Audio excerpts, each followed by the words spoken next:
Isang paalala, ang video na ito ay ayon lamang sa aking sariling pananaliksik. Hindi ko nais na pilitin ang sino man na maniwala sa videong inyong matutunghayan. Kung hindi kayo kumbinsido sa mga impormasyon at taliwas ang inyong paniniwala sa kaalamang aking ilalahad, maaari kayong gumawa ng sarili ninyong pagsisiyasat para sa inyong kakontentuhan. Ang videong ito ay gabay lamang sa mas malalim na kaalaman at pag-intindi at hindi gawa ng isang profesional. Naniniwala ako na malaya tayong magbigay ng opinyon at suhestyon bilang malayang mamamayan ng Pilipinas. Maraming salamat po. Mahigit nasa 5 ang mga artipisyal na isla ng China sa ating teritoryo sa West Philippine Sea. Itinayo nila ang mga ito ng walang sapat na permiso na ngayon ang ilan sa mga ito ay armado na at mga base militar na din. Hindi pa man natin nakakamit ang hustisya dahil sa mga ito, muli na naman silang nagtatayo ng panibagong artipisyal na isla at ang mas malala pa, mas malapit na ito ngayon sa Palawan. Tila wala talagang makakapigil sa China sa mga nais nilang mangyari. Binabantayan na ng tropa ng Philippine Coast Guard o PCG ang Escoda o Sabina Shoal dahil sa ginagawang pagtatambak ng mga wasak na corals na pinaniniwalaang paghahanda ng China sa reclamation o itatayong artipisyal na isla sa ibabaw ng marine feature na malapit sa Palawan sa halip na sa Ayungin Shoal sa West Philippine Sea. Sinabi ni PCG spokesperson for the West Philippine Sea, Commodore J. Tariela sa post sa Twitter na sa ginawang 3 linggong deployment ng BRP Teresa Magbanwa sa Sabina o Escoda Shoal, naobserbahan na ang low tide elevation o LTE na nakapalibot sa shoal ay katulad ng sa Sunny Cayes. Iniulat din ni Tariela na may mahigit 30 Chinese militia vessels bukod sa mga research ship ng China, Navy vessels at isang helicopter ang naobserbahan sa deployment ng BRP Teresa Magbanwa sa naturang shoal. Ginamit aniya ng China ang mga corals bilang pantambak at sa ginagawang ito ay kailangang sirain ng mas marami pang corals para sa island reclamation. Hinala ni dating Supreme Court Associate Justice Antonio Carpio na mayroong mas malalim na dahilan ang ginagawang reclamation o pagtatambak ng China sa Escoda Shoal sa West Philippine Sea na ibinunyag ng Philippine Coast Guard. Ayon kay Carpio, na kilalang kritiko ng panghihimasok ng China sa West Philippine Sea, ang reclamation ay maaaring gagamitin sa pagtayo ng outpost malapit sa Recto Bank na pinaniniwalaang mayaman sa langis at gas deposit. Malapit ang Escoda Shoal sa Palawan at sakop pa ng Exclusive Economic Zone o EEZ ng Pilipinas.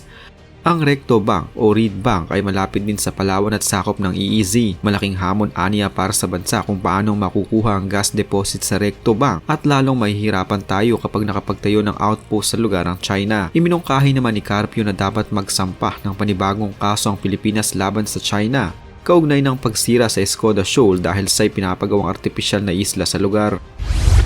Samantala, inihiyag ng PCG na maaaring magkaroon pa sila ng mahabang presensya sa Escoda Shoal dahil sa mga namataan ng barko ng China at sa nadiskubre ng mga durog na corales dito. Nauna nang inutos ni PCG Commandant Admiral Ronnie Gavan na i-deploy ang BRP Teresa Magbanwa malapit sa Escoda Shoal noong 15 ng Abril dahil sa intelligence report na nagsasagawa ng marine research ang China sa naturang lugar. Ngayon minomonitor natin extensively ang movement ng Chinese research vessels. Ang 3 Chinese research vessels na ito ay meron silang parang mother boat na pinakamalaking research vessel na nandito sa Sabina Shoal at mayroong 2 maliit pa. Ito ay ayon kay PCG spokesperson Commodore Tariela. Ayon pa sa kanya, tila may sinusukat ang 2 maliit na research vessels sa Escoda Shoal at inire-report nila ito sa mother boat. Namataan din umano ang monitoring BRP Teresa Magbanwa na ang ilang barko ng People's Liberation Army o PLA Navy at may umaaligid din na PLA Navy helicopter sa bahagi ng Escoda Shoal bukod pa sa mga barko ng Chinese Coast Guard.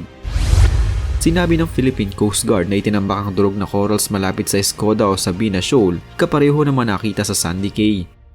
Na ayon sa isang Filipino marine biologist ay indikasyon ng island building activity sa West Philippine Sea. Ang pahayag na ito ay kasunod ng paninisi ni PCG spokesperson for the West Philippine Sea, Commodore J. Tariela sa China dahil sa degradation ng Sandy Cay.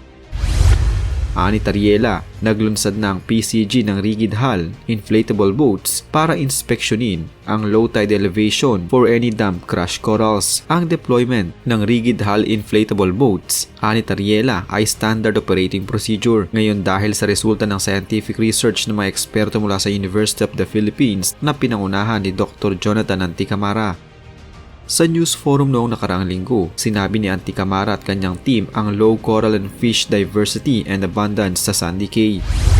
Ang tambak ng mga buhangin at durog-durog na koral sa Pag-asa Case 1, 2 at 3 ay indikasyon na ang mga ito ay possibly product of island building activities that are observed in WPS. Nagbabala si NSC Assistant Director General Jonathan Malaya na ang pagtatambak ng mga durog na corals ay ginagawa to create a new low tide feature in the WPS para baliktarin ang 2016 arbitral win laban sa China.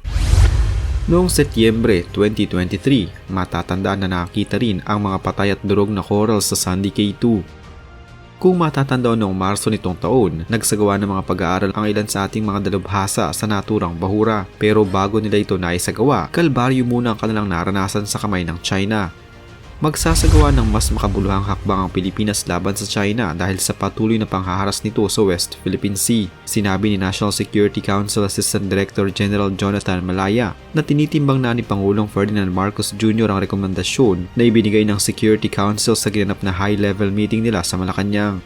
Ayon sa opisyal, ang kanilang rekomendasyon ay matapos ang pangharas sa mga Filipino scientists at researchers ng isang Chinese helicopter sa Sandy Cay sa Pag-asa Island sa WPS noong mga nakaraang buwan.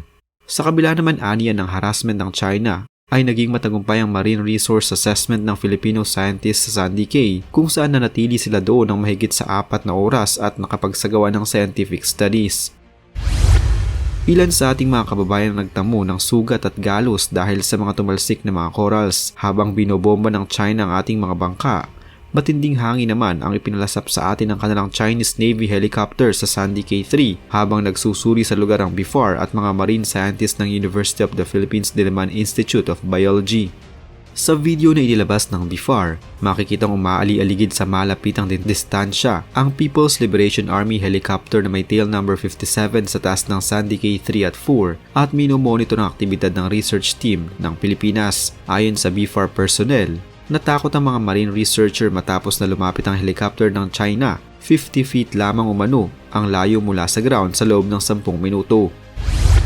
Ang crew naman ng BIFAR na nagmamando sa underwater drone ay halos malunod dahil hindi ito makaalis sa tubig dulot ng malakas na hangin dala ng helicopter ngunit naisalba ito kalaunan ng kanyang mga kasamahan. Dahil sa mababang pagpapalipad ng helicopter sa itaas mismo ng mga Pilipino sa loob ng 10 minuto ay nagdulot ito sa kanila ng distress ayon sa BIFAR. Ang mga kaganapan na ito ay kuhang-kuha sa video.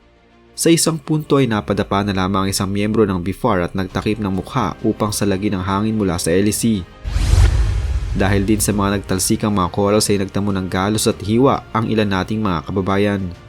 Sa kabila nito ay nakumpleto naman ng BIFAR at mga researchers ang pagkolekta sa mga samples ng mga corals sa Sandy Cay at ang nakakagulat sa kanilang nadiskubre na ang mga patay na corals doon ay mula sa ibang lugar na itinambak lamang doon na tila may nagpaplanong gumawa ng isla at expansion. Hindi na din umano maganda ang mga lagay ng mga bahura sa paligid ng Sandy Cay. Wala na rin ang mga malalaking isda na isang indikasyon ng sobra-sobrang pangisda.